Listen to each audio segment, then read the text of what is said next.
always about professional development, continual professional development. You have to keep learning. I'm learning about AI. I'm learning about how to improve my LinkedIn. You have to always keep your skills up because things are constantly changing. But when I did all my credentials, I realized if you can get through all of those and you're enjoying it, then you're in the right career. Welcome to Career Coaching Secrets, the podcast where we talk with successful career coaches on how they built their success and the hard lessons they learned along the way. My name is Davis Nguyen, and I'm the founder of Purple Circle, where we help career coaches scale their business to 7 and 8 figures without burning out. Before Purple Circle, I started and scaled several 7 and 8 figure career coaching businesses myself and consulted with 2 career coaching businesses that are now doing over $100 million each. Whether you're an established coach or just building your practice for the first time, you'll discover the secrets to elevating your coaching business. Hey everyone, welcome to another episode of Career Coaching Secrets podcast. I'm your host, Rexhen, and today's guest is Anita Radosevich, a certified professional resume writer, a career transition coach, and the founder of Career Ladders. With over 22 years of experience in both private and federal sectors, Anita specializes in helping professionals and especially veterans translate their unique backgrounds into powerful career narratives. From ADS-optimized resumes to federal job search training, her mission is to empower job seekers with clarity, strategy, and confidence. It's my pleasure to welcome you on the show. Welcome, Anita. It's a pleasure to have you on. Thank you. Thank you for having me. Anita, tell me a little bit more about what inspired you to become a career transition coach. Well, it all began many years ago when I started a little office business where I learned that people wanted to explain their life stories. So I became involved in a little advertisement to get life story applicants or clients to participate in my writing their story, their life story, with graphics and enhancing their memories so that they could share with their families. So when I did that, most of the time people didn't even have computers, in their homes. They preferred to go out to a service and have them type all their information and write it and everything. So that was, early, at the earliest. So that took a few years for me to do that. And I realized that from there, I needed to get more into resume writing because that went with storytelling. Because you're telling your story in your life story, but you're also telling your story in a resume where you're going to tell your story about your career story. So I realized that, that was going to be a good business for me. So I began to look into training and realized that learning to understand people, how their personality is, their skills, their talents, is very important in matching them for a good resume and help them, to be more fulfilling with their career. But then from there, I realized that I had to do more.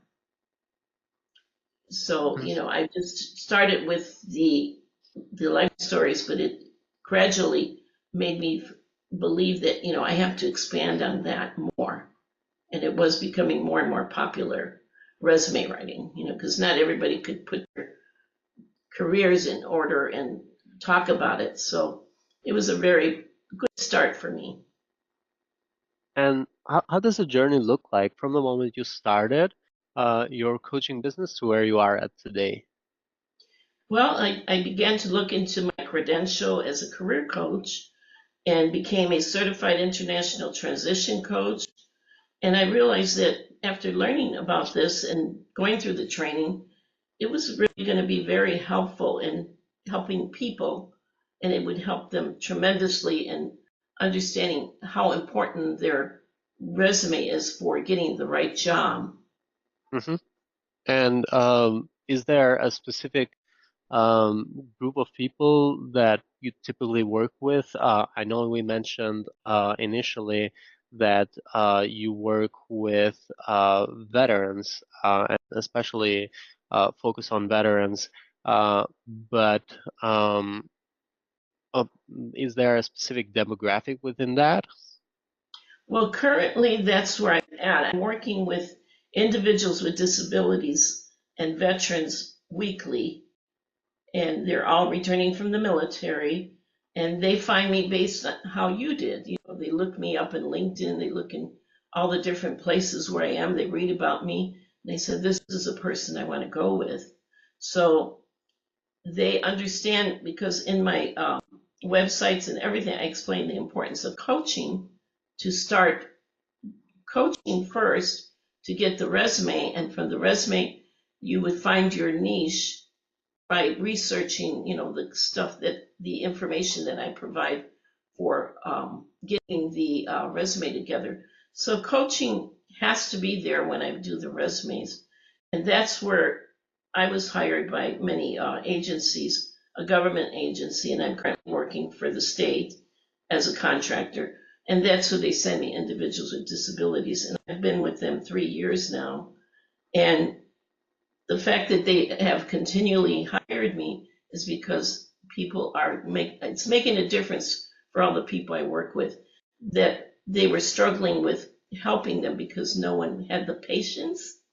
They would find that the individuals they were working with were getting angry, or they felt like nobody really cared. They were not putting their heart into it. So me knowing that, you know, that's what I love to do, and it is something they realize when I work with them, they're very happy that they sent me to them, because they say, finally, there's somebody that has the patience to understand that I can't see, I'm blind, I can't hear, I can't do anything with my health condition. So, and you know, sometimes they have good days and bad days. So I work with them. And I said, today's not a good day. I'll call you when you're ready. You know, so they give me a lot of time to work with them. And then the veterans are somebody, you know, that they find me as well. But word of mouth is, you know, being that I've been working with them for 20 years, word of mouth is, I don't have to advertise even, because even yesterday I got two returning military people. And they were like relieved that they could still find me, because the last time I worked with them was 2017. So here we are in 2025, and they found me. Thanks for sharing that. And also LinkedIn, as you mentioned, plays a part on that as well, together with your referral network. Is there, I also wanted to ask you, looking into the future, is there any goals that you're working towards in the next 1 to 3 years? Yes, right now, as I mentioned to you earlier, the book is in the works, you know, and I'm just completed. It's been ongoing for 3 months. It's a second edition, and I'm really excited about it because when they purchase the book, it's going to give them everything they need to know to get a federal job or state job, county job, or city job. And I encourage them to go that direction, because that's the kind of jobs that pay well, and the benefits are outstanding. So that's why I encourage them to go that way. Otherwise, if they're in a private sector, yes, they give benefits and all that, but they're very unstable. You know, over the years, I've noticed people would be in a great job and then a month later told they're laid off, you know. So here they're a little more protected with, you know, the rules and regulations of the government or the state or the county or the city. So, you know, they feel that's a great direction for them, and they feel very comfortable with knowing that this is going to be a great direction for me, because I'm going to get paid well. I'll be able to support my families. I'll be able to buy a home, you know, and everything I need. So that's why, you know, and I'm putting the book together, walking in the shoes of a veteran, inspiring hope. And that's what I do. And you know, the first one was very successful. I gave it away to all the veterans, but this one I'm going to charge because it's a little more detailed and a little thicker. But it'll be everything they need to know, and they won't even possibly need me.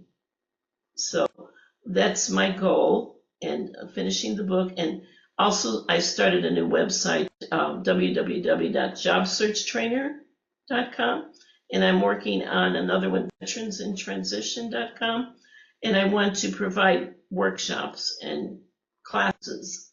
So I'm working on that. It's an investment that I'm going to make now.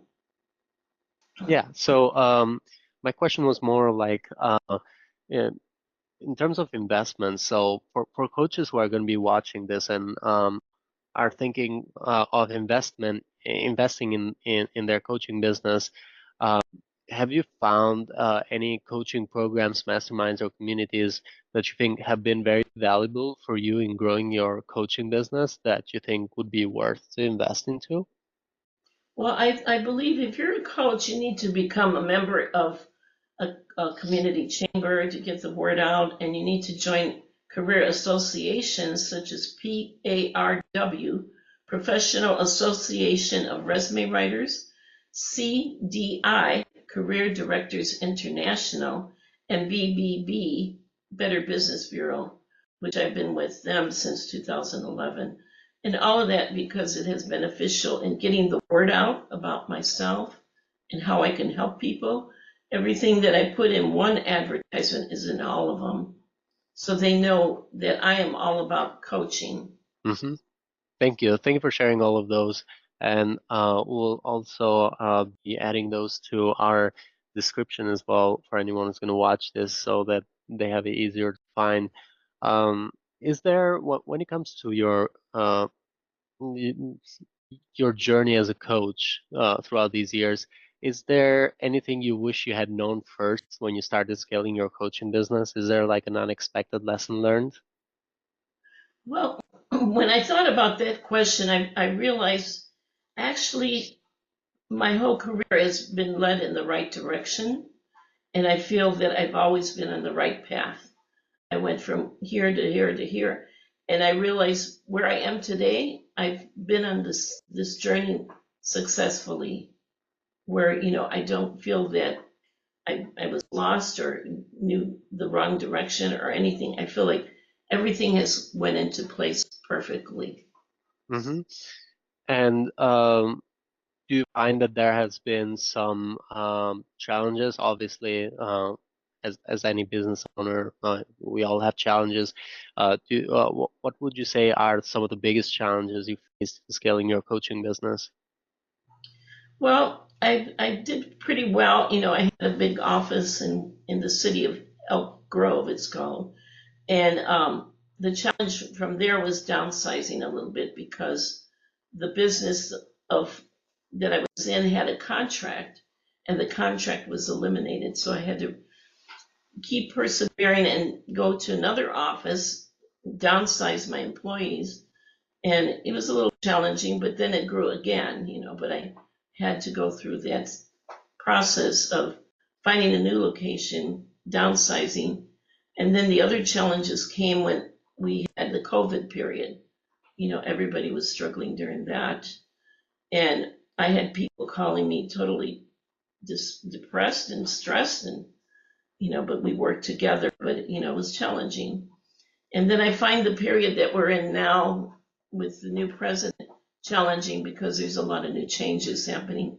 And a lot of the resume writers are affected by this right now because people, aren't are losing jobs, and people are holding on to their funds before they hire anybody. But that's why, as a resume writer, you have to keep marketing, keep doing other things, put some coupons in there, try to encourage people that, they still need you. You lost a job, but you really need me now, but I got to make it a little easier for them to pay for it, maybe give a little discount here and there. Hmm. And this is like the final question also.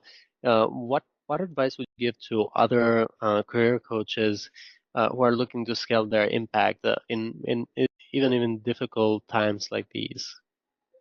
Well, it's always about continual professional development. You have to keep learning. I'm learning about AI. I'm learning about how to improve my LinkedIn. You have to always keep your skills up, because things are constantly changing. But when I did all my credentials, I realized if you can get through all of those and you're enjoying it, then you're in the right career. Because every time I went through each credential and learned, it was like an 8-week program, or maybe one was 6 months. But you realize it was your ambition, your enthusiasm that got you through all that training, because you love it, you're enjoying it. And if you get through all of that, you know you're in the right place and you're on your way to the right kind of business. But you got to really enjoy it, you know. I do, I really enjoy it.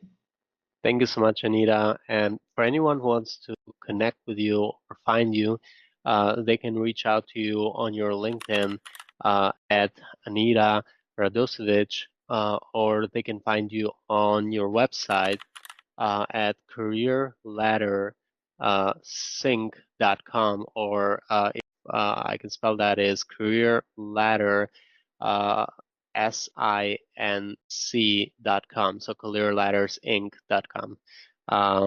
And is there any other way that people can reach out to you? Well, they can call me or they could do FaceTime. I am on FaceTime at, is it FaceTime or Facebook? I'm on Facebook, and it's Career Ladders Inc. Facebook, and Instagram is Career Ladders Inc. Thank you. Thank you so much, Anita. And thank you for taking the time to be in the podcast today. This was very, very valuable for us to have you on. Thank you. That's it for this episode of Career Coaching Secrets. If you enjoyed this conversation, you can subscribe to YouTube, Spotify, Apple Podcasts, or wherever you're listening to this episode to catch future episodes. This conversation was brought to you by Purple Circle, where we help career coaches scale their business to 7 and 8 figures without burning out. To learn more about Purple Circle, our community, and how we can help you grow your business, visit joinpurplecircle.com.